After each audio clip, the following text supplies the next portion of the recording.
Hello gamers, this is Sai, and welcome back to Which Way Games. Now, what kind of game would you create if given the opportunity?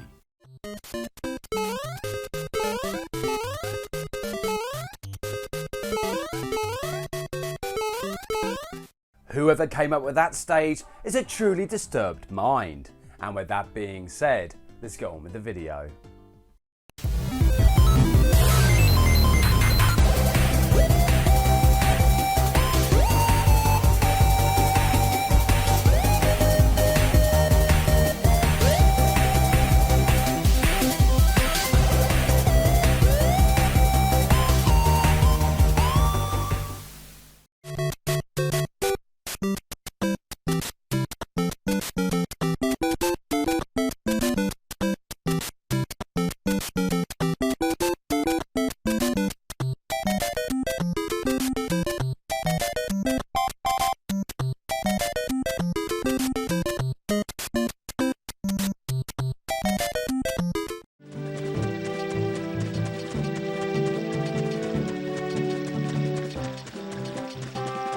What I love about video games is when you press start the adventure begins. It could be saving the Mushroom Kingdom, restoring peace throughout Hyrule, or finding out that a gorilla's banana collection has gone missing. Out of all these games, they have one thing in common, and that's a man who changed the landscape of gaming forever. And of course, this would be Shigeru Miyamoto. Thanks, Mike. Now Miyamoto has always believed that gaming should be fun and leave a lasting impression on gamers that they can look back on decades later. That's pretty good. But to understand the logic of Miyamoto, we have to go back to where it all started.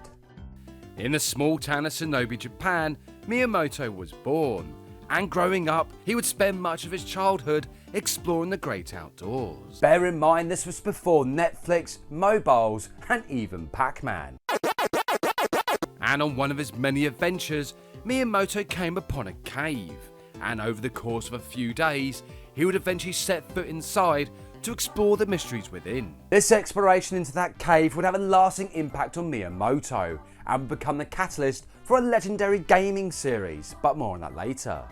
As time progressed, Miyamoto would eventually look towards Nintendo for employment. And thankfully, after impressing Nintendo president Hiroshi Yamauchi, Miyamoto would land a job in the planning department of Nintendo, before going on to become one of the company's first artists. It was from here that Miyamoto's passion for drawing was recognised, and would lead him to design the artwork for Nintendo's first operated arcade game called Sheriff. Eventually Nintendo will release another arcade game called Radar Scope, which Miyamoto helped to develop. And despite its efforts, Radar Scope failed to impress Western gamers, who were more interested in the highly popular Space Invaders. This lackluster response from Western gamers took a massive toll on Nintendo, who were left looking down both barrels at possible financial ruin. Nintendo's third arcade game had to be a success, and with no one available at the time, this task came to Miyamoto, who was asked to design a game in a make or break situation. So, no pressure. With plenty of ideas burning away in his head, Miyamoto eventually went on to design a game that would revolutionise the world of gaming. And of course, I'm talking about the arcade classic Donkey Kong. The success of Donkey Kong spawned two sequels, which ultimately led to the creation of one of the biggest gaming icons of all time. With his blue dungarees, red cap and infamous moustache, Super Mario was born. Hello! These games had saved Nintendo from bankruptcy, and with the release of the Famicom in Japan, the success story for Miyamoto was only starting to begin. The partnership between Miyamoto and Nintendo felt like a bit of a fairy tale. More games would start to appear thanks to Miyamoto, with titles impressing gamers such as Excitebike, Hogan's Alley and Wild Gunman. Eventually Miyamoto would design a game set within the fantasy world, and those childhood memories of exploring caves would bring about one of the best gaming franchises of all time. The Legend of Zelda tells the story of a young boy named Link, who must collect the 8 pieces of the Triforce in order to rescue Princess Zelda from Ganon and restore peace back to the Kingdom of Hyrule. This classic game became an instant success and garnered a sequel, as did the original Super Mario Bros. But eventually the era of 8-bit was coming to a close to make way for the dawn of 16-bit, and one of Nintendo's most popular consoles, the Super Nintendo. Now you're playing with power, superpower. With the release of the Super Nintendo, Miyamoto once again became the mastermind behind some of the classic games to appear on this amazing console, with games such as F-Zero, Super Mario Kart, and even Super Mario World. This gave the Super Nintendo a certain magical charm about it. But these weren't the only games to appear on this brilliant console. Miyamoto brought the likes of Super Mario and Zelda to the realm of 16-bit, as well as introducing the world of gaming to the fantastic Star Fox. Do a barrel roll! It seemed that Miyamoto had that Midas touch once again, which will continue into the realm of 3D. With the announcement of the Nintendo 64, there was plenty of hype surrounding this amazing console, and with Miyamoto now establishing himself as somewhat of a living legend within Nintendo, he would once again work his magic to bring the world some truly amazing games. Don't believe it! There was also Super Mario 64, which revolutionised character control in the realm of 3D. And of course, one of the greatest games of all time found its home on the 64-bit console from Nintendo.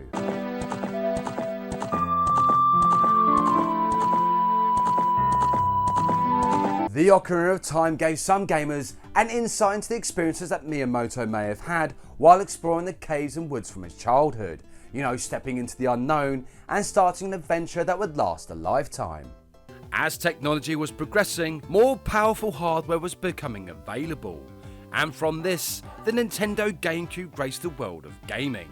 But this time around, Miyamoto came up with an idea that would have gamers talking about the purple box of fun.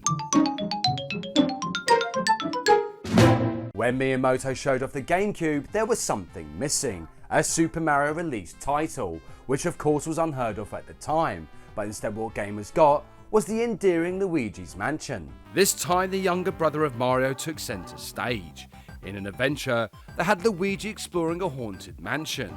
And of course, thanks to its timeless graphics, as well as decent gameplay, Luigi's Mansion was another masterpiece from Miyamoto. And from this, the legendary games designer would become responsible for games such as Metroid Prime, Pikmin, and even Star Fox Adventures. Eventually Mario would come to the GameCube with his own adventure, as did the Zelda series of games. But when it came to the Nintendo Wii, Miyamoto took full advantage of this console's unique motion controls. This new style of controlling video games fitted perfectly with the approach to gaming that Miyamoto was known for. And with the likes of Wii Sports, Mario Kart Wii, and Punch-Out making use of the Wii's controls, Miyamoto's dream had become a reality. That Midas touch that Miyamoto is known for became more and more apparent with every game that he touched. And even though the Wii U was not as successful as the Wii, it still has some classic games that gamers play even now. Not bad, not bad.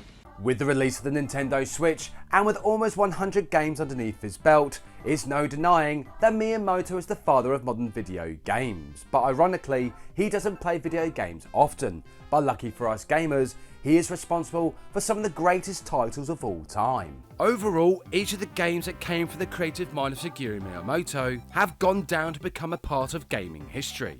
And without these games, who knows if the world of gaming would be where it is today.